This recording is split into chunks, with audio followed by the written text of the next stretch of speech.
No Brasil, 1 em cada 3 crianças está obesa ou acima do peso. Uma realidade que pode acompanhar o indivíduo por toda a vida e ser porta de entrada para diversas outras doenças. Assunto para a gente entender agora. Hora do quadro Só Saúde. Só Saúde, oferecimento. Laboratório Análises, agora também na Rui Carneiro. Aqui no estúdio eu recebo a Jéssica Spinelli, que é nutricionista materno-infantil. Bom dia, Jéssica. Seja bem-vinda, viu? Vamos falar então sobre esse assunto muito importante, obesidade infantil. Você que está em casa pode e deve participar do quadro Só Saúde. Já estou aqui com o WhatsApp do Mulher Demais. Então aproveita a oportunidade e vai enviando perguntas para o nosso zap. É o 991050400.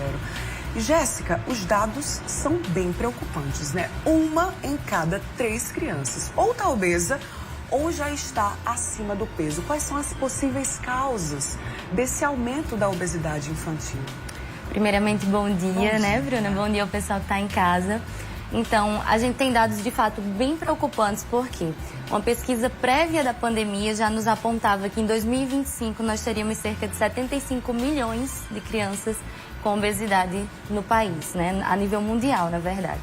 Então, isso é de fato preocupante. E quais são as causas dessa obesidade?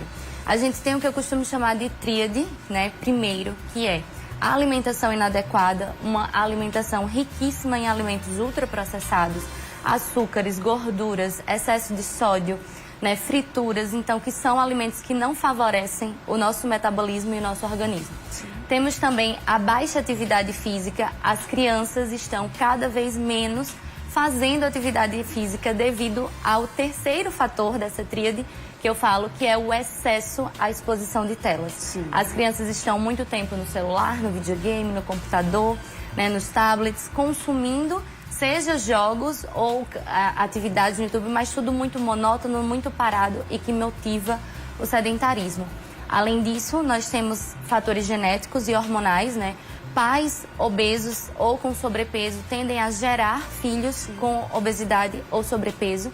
E temos também fatores como a depressão, isolamento social, que também podem acarretar e desenvolver essa obesidade a longo prazo. Eu já ouvi falar, Jéssica, que até durante a gestação, essa mulher precisa ter uma responsabilidade, né, diante dessa nova fase da vida, porque até o que ela consome durante a gestação pode influenciar ou não no bom desenvolvimento dessa criança, né? Então, se essa mulher come muita coisa errada, como você já citou aqui, pode também ser um fator para causar, então, a obesidade infantil?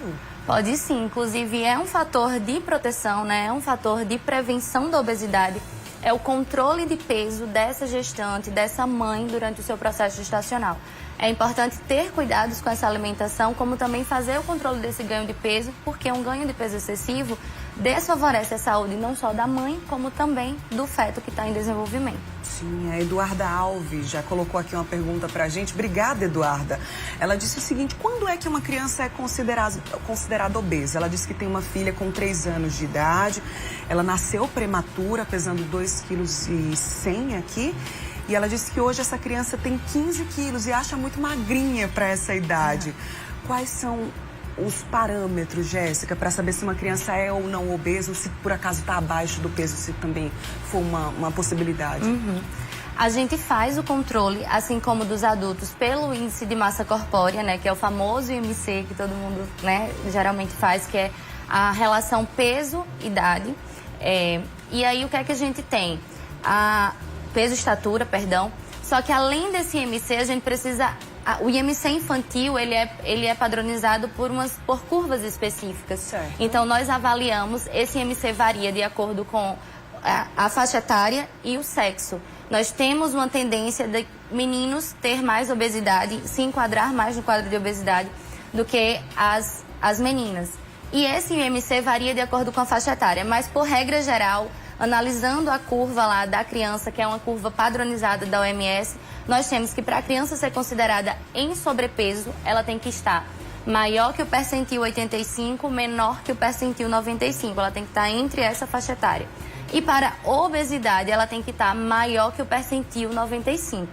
Nesse quesito de obesidade, a gente ainda pode fracionar como obesidade mais simples e uma obesidade mais severa, mais grave, que aí são as crianças que estão acima do percentil 97, certo, que são consideradas uma obesidade já mais grave. Entendi. Então, existe uma diferença entre sobrepeso e a obesidade, né? E aí, qual é o momento que acende o alerta? Que as mães, os pais, a família, de uma forma geral, precisa já começar a ter uma atenção maior, Jéssica? É importante que se faça o acompanhamento, né? A criança até 1 ano de vida faz acompanhamento mensal com o pediatra, então eu reforço a importância desse acompanhamento, porque nesse acompanhamento vai ser avaliado não só o desenvolvimento da criança, como também sua evolução de ganho de peso e estatura. Se essa criança constantemente está acima das curvas, né, que essas curvas que eu falei da OMS, se ela sempre está acima das curvas, se ela tem um ganho de peso maior que as crianças da sua faixa etária, se ela tem baixa atividade física, se ela demonstra se cansar facilmente, ela não consegue brincar, ela cansa muito rápido, tudo isso são sinais que essa criança pode estar entrando num quadro de obesidade. É um alerta que nós precisamos ficar atentos, né? Essa alimentação sendo uma rotina da criança, então são alertas para que a gente observe a evolução dessa criança com vários parâmetros e identifique se de fato ela está com obesidade. Muito bem, mais uma dúvida aqui. A Sara, da cidade de Duas Estradas, Paraíba, obrigada também pela sua participação.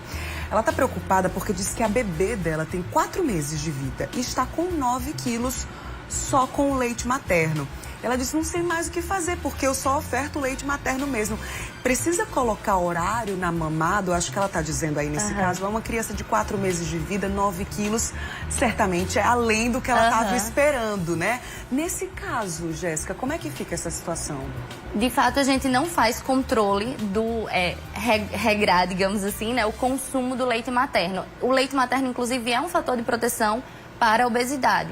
Mas o que a gente pode fazer é, de fato, um hábito que se tem, que é acordar o bebê para mamar. Nós não precisamos fazer isso. O bebê vai dormir, se ele tiver a necessidade de comer, se ele tiver a necessidade de se alimentar, tiver com fome, ele vai acordar. Exceto em casos que o bebê passe 5 horas, 6 horas dormindo, aí nós precisamos acordar para avaliar esse bebê e ver se ele realmente não está precisando se alimentar, porque aí, nesse caso, ele pode ter uma baixa da sua glicemia corporal, né, da sua glicose, e aí afetar a sua saúde. Então, de fato, ele precisa comer. Mas não precisa acordar o bebê de 3 em 3 horas para comer. Sim. E aí, é leite materno livre demanda mesmo. Se ela precisa ver também como está a alimentação dela, enquanto lactante, para ver como está sendo ofertados os nutrientes para esse bebê. Mas não precisa fazer esse controle, digamos assim, da amamentação. Muito bem. Tem alguma idade também, a gente já falou aí sobre os sinais de alerta, alguma idade específica em que os pais, a família também, de uma forma geral, precisa demandar mais cuidados ou é mesmo em todas as fases da vida, Jéssica? De fato, são em todas as fases da vida, né? Nós precisamos ficar atentos às nossas crianças e desde lá o processo de amamentação, que entra como fator de proteção, como eu já falei, dessa obesidade, até a introdução alimentar, que tem que ser feita de maneira adequada, que é outro fator de proteção, para que a gente possa regular. Mas, de maneira geral, entre 5 e 9 anos é uma fase que a criança entra num processo de mudança de alimentação. Então, se a gente não norteia isso muito bem, se não observa, ela pode, de fato, descompensar e começar a ter um ganho de peso acelerado. Eu reforço também que a gente tem que abrir um parêntese diante da pandemia. Nós temos crianças que estão sofrendo ainda com os resquícios, digamos assim, os impactos da pandemia, que de fato causou essa monotonia, esse isolamento social, a restrição do convívio e essa baixa atividade física mesmo. Sim, a gente vai continuar falando sobre esse assunto já no próximo bloco. Para você que está pegando o bonde andando, obesidade infantil é o assunto de hoje aqui no quadro Só Saúde. Então você pode e deve participar enviando suas perguntas para a gente no WhatsApp do Mulher Demais, 991050400, ou através do nosso Instagram, o @CorreioTV. E no próximo bloco a gente volta aqui com mais perguntas, mais dúvidas, tá, Jéssica? Até daqui a pouquinho, então. A conversar com a Jéssica Spinelli, que é nutricionista materno-infantil. Obesidade infantil é o assunto de hoje aqui no quadro Só Saúde. Um dado bem importante que a gente começou o programa falando: 1 em cada 3 crianças ou está acima do peso ou está obesa, tá? E Jéssica, eu estava aqui enquanto a gente estava conversando, pensando, né, naquelas frases clássicas, deixa a criança comer, tá tão gordinho é sinônimo de saúde. E isso é um grande mito, né? Muito pelo contrário, né? Por muito tempo, né, a gente passou por uma transição epidemiológica que chamam, que a gente tinha um quadro de desnutrição no Brasil. E recentemente nós tivemos a transição exatamente trazendo as crianças para um quadro de obesidade. Mas essa cultura de que criança gordinha é criança saudável, de que tem que comer uma suquinha, que tem que comer um pirulito, que tem que comer um docinho, que a criança vai estranhar o alimento sem açúcar, é cultura, é puramente cultura e realmente leva as pessoas a ter determinados tipos de comportamento com relação à alimentação. Pois é, a dúvida aqui, ó, da Eduarda de Várzea Nova, ela disse que o sobrinho dela tem 8 anos de idade, pesa 50 quilos e já veste roupa de adolescente de 16 anos. Sempre que vai comer, come bastante, sempre repete 2, 3 vezes. A mãe dele já deve procurar ajuda profissional para já fazer uma dieta, mesmo tendo 8 anos de idade? Deve sim. A gente precisa priorizar os cuidados com a saúde dessas crianças o quanto antes. Isso já nos liga um alerta. E uma dica que eu dou também é que a gente precisa entender que a responsabilidade do que é ofertado às crianças e da quantidade que é ofertado é nossa, adultos, né? É uma responsabilidade que é nossa, no caso dos pais e responsáveis dessa criança. Então, regula esse volume que a criança está comendo, explica para ela que ela não precisa comer 3 pratos, ela pode comer uma quantidade menor que vai ficar saciada e não deixa esse acesso, né, livre, essa porta aberta, digamos assim, porque senão ela vai se adaptar a comer sempre mais, cada vez mais. E ela precisa entender sua autorregulação, seu nível de saciedade. Também, né? Deixa eu ver aqui o nome dessa telespectadora, é a Vilma. Ela disse assim, meu menino tem 12 anos, ele pesa 80 quilos. Eu quero saber se ele está acima do peso ou se já é obeso. Nesse caso, sem saber a estatura dele, fica um pouquinho difícil, né? Mas é uma estimativa ou talvez um peso considerado padrão aí para essa idade ou não? Não, para 12 anos de fato, claro que eu preciso saber a altura dessa criança, mas se for uma criança de estatura padrão para sua idade, ela está um pouco acima do peso. Mas o ideal é que a gente faça o cálculo do IMC e coloque nas curvas para avaliar o desenvolvimento dessa criança. E aí investigar também o hábito alimentar, enfim, tudo mais, para poder dar um diagnóstico melhor, digamos assim. Importante falar, né, sobre as consequências desse sobrepeso ou da obesidade. Quais são os outros problemas de saúde que essa criança pode vir a ter no futuro ou mesmo na infância? Como é que são? Com o aumento da obesidade na infância, a gente já está tendo doenças que eram caracterizadas como doenças de adulto, né, digamos assim, na infância. Que é diabetes, colesterol elevado, dislipidemias, hipertensão arterial, gordura no fígado, crianças com dores musculares, dores nas articulações, prejudicando a postura, né, ficando com tensão na coluna, sobrecarga na coluna. Temos também o desenvolvimento, os impactos emocionais que a gente chama, que é essa criança que fica com isolamento social, não aceitando sua forma corporal, sofre bullying. Enfim, tem os impactos emocionais que são trazidos também para essa criança. E perpetuando para a vida adulta, nós temos também, por exemplo, nas meninas, a maior tendência ao desenvolvimento de síndrome do ovário policístico, maior teor de acne, tanto nas meninas quanto nos meninos, e diversos distúrbios hormonais também. Olha aí, são muitas as consequências, inclusive, né, doenças, enfermidades que podem se desenvolver aí ao longo de toda a vida, né? Então, por isso, esse cuidado partindo já da infância pode também prevenir que essas doenças apareçam, né, Jéssica? Claro também que a cada fase, a cada idade, as ofertas vão ser diferentes, né? Mas quais são os alimentos considerados universais? Tem assim, para dizer, ó, esse aqui você vai estar dando e vai dar certo. A base da alimentação da criança, né, que vai ser uma alimentação saudável e equilibrada, é frutas, verduras, legumes, cereais, né? Que os cereais a gente tem feijão, arroz, macarrão, as farinhas, os tubérculos como macaxeira, inhame, batata doce, frango, carne, peixe, ovos, enfim, uma alimentação mais natural possível e que vai favorecer o bem-estar dessa criança. A gente tem uma máxima na nutrição que fala descasque mais e desembale menos. Então isso vale para todas as coisas, porque Hoje, né, a leva de produtos, a indústria está realmente se desenvolvendo, está se dedicando a desenvolver produtos melhores, mas a gente tem realmente um excesso de açúcar, um excesso de sódio em muitos produtos na linha infantil. Além, claro, de gordura, corante, enfim, substâncias que são nocivas à nossa saúde, principalmente se consumidas em excesso. Então, é uma alimentação natural. Claro que a gente está falando aqui de uma forma muito geral, mas independente do caso, né? Desde o comecinho da vida dessa criança, por que não buscar ajuda especializada?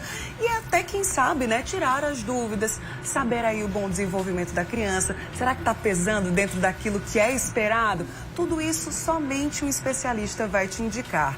A gente viu aqui algumas mães preocupadas, né? Será que meu filho está obeso? Minha filha está obesa? Existe tratamento, obviamente, quanto mais cedo melhor, né, Jéssica? Como é que funciona esse tratamento quando a gente fala de criança? Pronto. O ideal, né, para as mães que estão preocupadas é fazer a consulta de rotina com o pediatra ou procurar um nutricionista infantil para que faça a avaliação física dessa criança. Mas falando de prevenção e tratamento, a gente tem as duas coisas muito bem associadas. Nós temos o controle de peso durante a gestação, que vai favorecer essa criança. Temos também o aleitamento materno exclusivo até os 6 meses de vida e, se possível, até os 2 anos de idade, já sendo associado à introdução alimentar. Uma introdução alimentar feita de maneira adequada e segura e no tempo certo, oportuno. A prática de atividade física pelas crianças. Um bom acompanhamento psicológico e físico e nutricional para entender se essa criança está passando por algum processo de transtorno mesmo, de aceitação, de depressão, alguma dificuldade emocional e está canalizando isso para a sua alimentação. Estimular a prática de atividade física, né, nessas crianças e muita, mas muita alimentação saudável e variada.